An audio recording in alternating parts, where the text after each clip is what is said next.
राम राम राम राम राम राम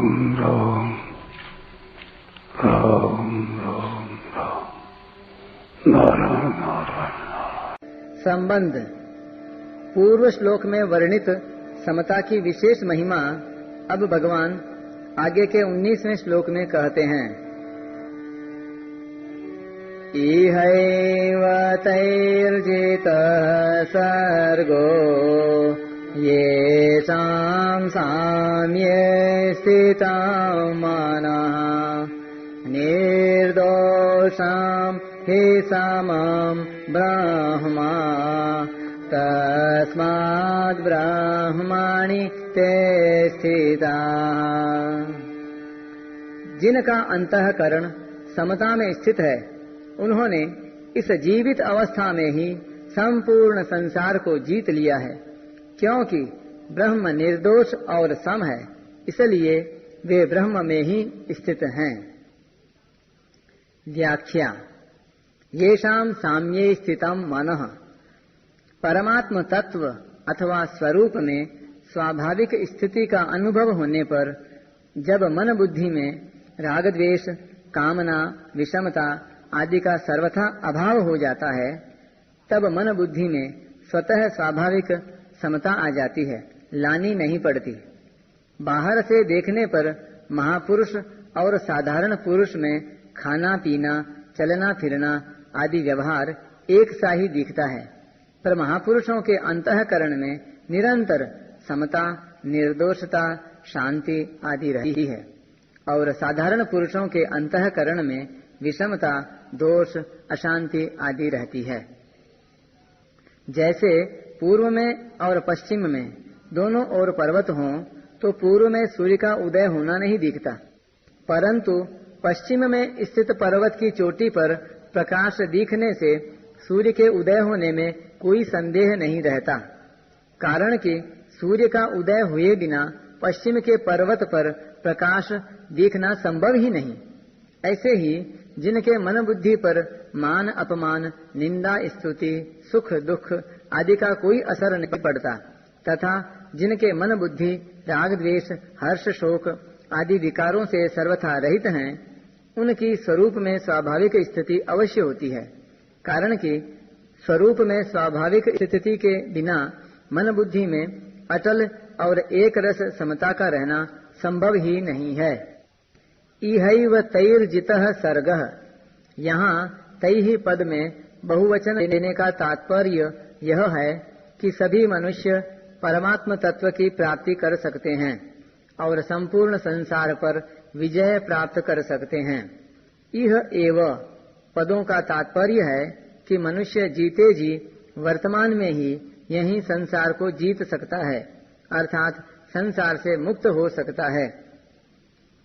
शरीर, इंद्रियां, मन, बुद्धि, प्राणी, पदार्थ, घटना, परिस्थिति आदि सब पर हैं, और जो इनके अधीन रहता है उसे पराधीन कहते हैं।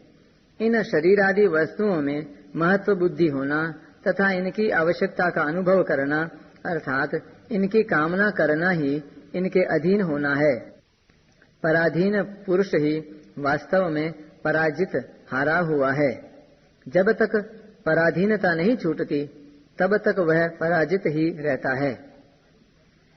जिसके मन में सांसारिक वस्तुओं की कामना है, वह मनुष्य अगर दूसरे प्राणी, राज्य आदि पर विजय प्राप्त कर ले तो भी वह वास्तव में पराजित ही है।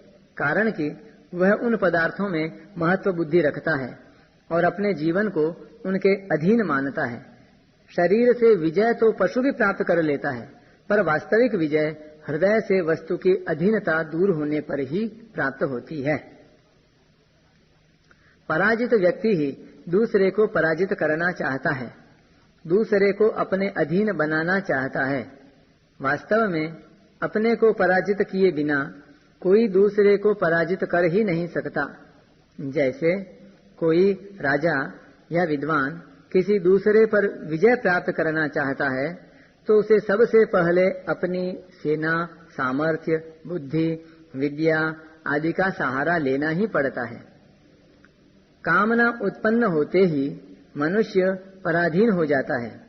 यह पराधीनता कामना की पूर्ति न होने पर अथवा पूर्ति होने पर दोनों ही अवस्थाओं में ज्यों की त्यों रहती है।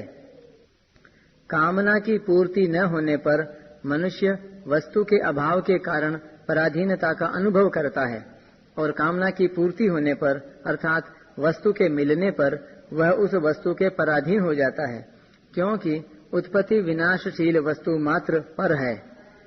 कामना की पूर्ति न होने पर तो मनुष्य को पराधीनता का अनुभव होता है, पर कामना की पूर्ति होने पर बुद्धि में ऐसा अंधेरा छा जाता है कि पराधीन रहते हुए भी मनुष्य को पराधीनता का अनुभव नहीं होता, प्रत्युत स्वाधीनता का अनुभव होता है। ज्ञानी महापुरुष में कामना का सर्वथा अभाव होने से वह पूर्णतः स्वाधीन हो जाता है। स्वाधीन पुरुष ही विजयी होता है, परंतु स्वाधीन पुरुष के मन में कभी किसी को पराजित करने का भाव नहीं आता। वह संसार की किंचन मात्र भी आवश्यकता का अनुभव नहीं करता, प्रत्युत संसार ही उसकी आवश्यकता का अनुभव करता है। जिसने संसार को जीत लिया है, ऐसे समदर्शी महापुरुष को संसार का बड़ा से बड़ा सुख प्रलोभन भी आकृष्ट नहीं कर सकता और बड़े से बड़ा दुख भी विचलित नहीं कर सकता। उसके मन में संसार के किसी भी प्राणी, पदार्थ, परिस्थिति आदि की किंचन मात्र भी कामना, वासना, स्पृहा, तृष्णा आदि नहीं रहती। यद्यपि उसे अनुकूलता प्रतिकूलता का ज्ञान होता है तथा उसके अनुसार यथोचित चेष्टा भी होती है, तथापि अनुकूलता प्रतिकूलता का उसके अंतःकरण पर कोई असर नहीं पड़ता। निर्दोषम ही समम ब्रह्म। परमात्म तत्व में दोष, विकार या विषमता है ही नहीं। जितने भी दोष या विषमताएं आती हैं, वे सब प्रकृति से रागपूर्वक संबंध मानने से ही आती हैं। परमात्म तत्व प्रकृति के संबंध से सर्वथा निर्लिप्त है, इसलिए उसमें किंचन मात्र भी दोष या विषमता नहीं है। तस्माद् ब्रह्मणि ते स्थितः। परमात्म तत्व निर्दोष और सम है, इसलिए जिन महापुरुषों का अंतःकरण निर्दोष और सम हो गया है, वे परमात्म तत्व में ही स्थित हैं। असत के संग से ही संपूर्ण दोषों और विषमताओं की उत्पत्ति होती है। संसार असत है। असत उसे कहते हैं जो प्रतिक्षण परिवर्तनशील है और मूल में जिसकी स्वतंत्र सत्ता नहीं है।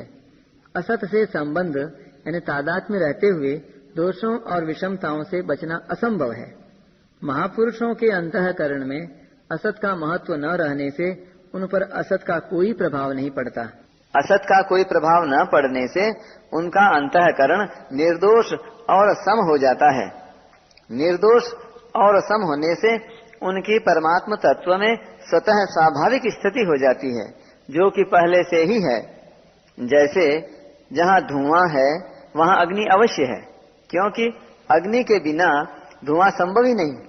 ऐसे ही जिनके अंतःकरण में समता है, वे अवश्य ही परमात्म तत्व में स्थित हैं, क्योंकि परमात्म तत्व में स्थिति हुए बिना पूर्ण समता आनी संभव ही नहीं।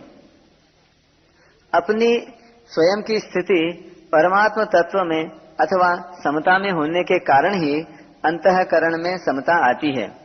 इसलिए अंतःकरण में समता आने पर ही उन महापुरुषों की यह पहचान होती है कि वे परमात्म तत्व में अथवा समता में स्थित हैं। इसी समता को गीता ने योग कहा है, समत्वम योग उच्यते, और इसकी प्राप्ति को ही गीता मनुष्य जन्म की पूर्णता मानती है। ज्ञान योग का यह प्रकरण 13वें श्लोक से चला है। 15वें श्लोक के अंत में आए जंतवः पद से बहुवचन का प्रयोग आरंभ हुआ है, जो इस 19वें श्लोक तक चला है।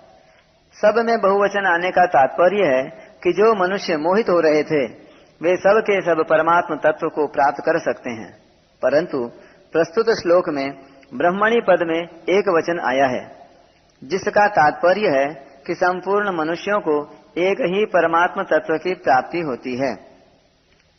मुक्ति चाहे ब्राह्मण की हो अथवा चांडाल की, दोनों को एक ही तत्व की प्राप्ति होती है। भेद केवल शरीरों को लेकर है, जो उपादेय है। तत्व को लेकर कोई भेद नहीं है। पहले जितने सनकादिक महात्मा हुए हैं उनको जो तत्व प्राप्त हुआ है वही तत्व आज भी प्राप्त होता है। परिशिष्ट भाव। यहाँ आए मन शब्द को बुद्धि का वाचक समझना चाहिए, क्योंकि समता में मन स्थित नहीं होता, प्रत्युत बुद्धि ही स्थित होती है। मन ध्यान में स्थित होता है। यह प्रकरण भी स्थिर बुद्धि का है। मन की स्थिरता केवल ध्यानावस्था में रहती है, व्यवहार में नहीं, परंतु बुद्धि की स्थिरता निरंतर रहती है। कल्याण मन की स्थिरता में नहीं होता, प्रत्युत बुद्धि की स्थिरता से होता है। मन की स्थिरता से सिद्धियां पैदा होती हैं, अतः मन की स्थिरता इतनी ऊंची नहीं है जितनी बुद्धि की स्थिरता। भगवान ने भी दूसरे अध्याय में स्थिर प्रज्ञ स्थिर बुद्धि होने की महिमा कही है। अगले श्लोक में भी भगवान ने कहा है, स्थिर बुद्धि रसम मूढ़ो ब्रह्मविद ब्रह्मणे स्थितः। साधक भूल से अपने को तत्वज्ञ न मान ले, इसलिए यह पहचान बताई है कि अगर बुद्धि में समता नहीं आई है तो समझ लेना चाहिए कि अभी तत्व ज्ञान नहीं हुआ है, केवल वहम हुआ है। बुद्धि की समता का स्वरूप है राग द्वेष हर्ष शोक आदि न होना। तत्व प्राप्ति होने पर बुद्धि में निरंतर समता रहती है। इस समता से बुद्धि का कभी व्युत्थान अथवा वियोग नहीं होता। जिनकी बुद्धि समता में स्थित है उनमें राग द्वेष नहीं रहते। उनकी यह समबुद्धि स्वतः अटल बनी रहती है कि सब कुछ एक परमात्मा ही हैं। जब एक परमात्म तत्व के सिवाय दूसरा कुछ है ही नहीं तो फिर कौन द्वेष करे और किससे करे। जब एक ही सत्ता अटल अनुभव में आ जाती है तब कोई कामना नहीं रहती और अशांति भी नहीं रहती।